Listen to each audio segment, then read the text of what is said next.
Hey Ross World, my money makes money, and today we're going to talk about APR versus APY, okay? Because your credit card companies, your loan company is simply raping you. They're raping you blind because they're banking on the fact and betting on the fact that you do not know the difference between an annual percentage rate and an annual percentage yield.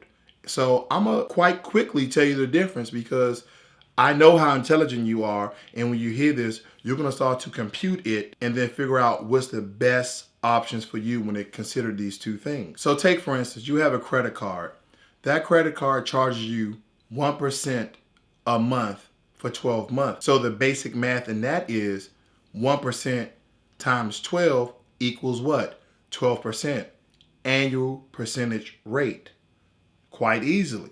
Now, when you take that compounding, when you take that annual percentage yield, when you take that annual percentage yield equation, it's quite different.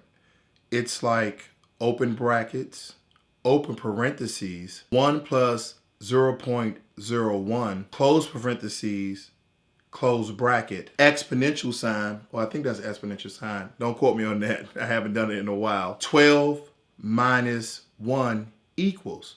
So, why did I say all that? Because quite frankly, the equation is totally different than the annual percentage rate, which is simple. Easy math that anyone can do, but when you get to annual percentage yield, the amount that you're actually going to be charged is slightly different. And so instead of that 12% a year, they give you the rate up front in big letters, but you have to look at the annual percentage yield because for that same credit card that I just told you, that was 1%, that's actually 12% when you do the annual percentage rate with 1% times 12, equals out to be that's 12.68%, so 12.68.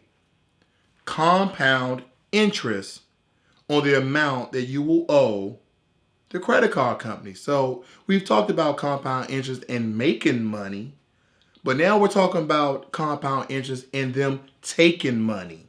So you need to understand that, like, oh, I have a great credit card.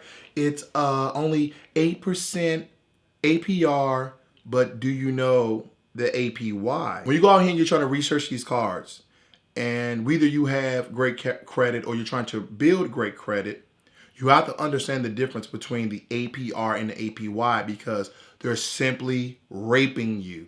Because once again, they're banking on the fact that you do not know the difference. So when I can almost charge you 1% more because you didn't do your research, because you simply didn't know, because we don't make it public knowledge, I'm raping you. Okay? Some people use a date rape drug and some people force it.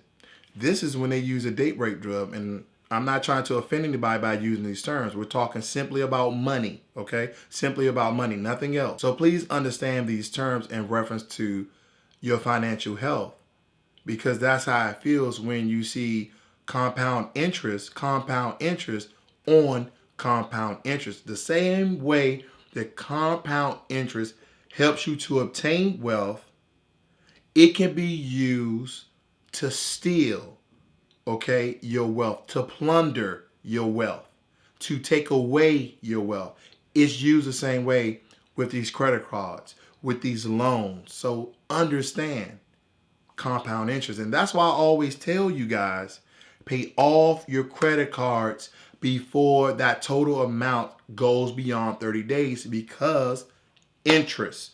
Then compound interest when you still have a balance on that for the amount that's still left in your account. Then compound interest. So please understand the difference between the APR and the APY. And believe me, quite simple, and it will save you tons and tons of money. This is Ross World. I'm out.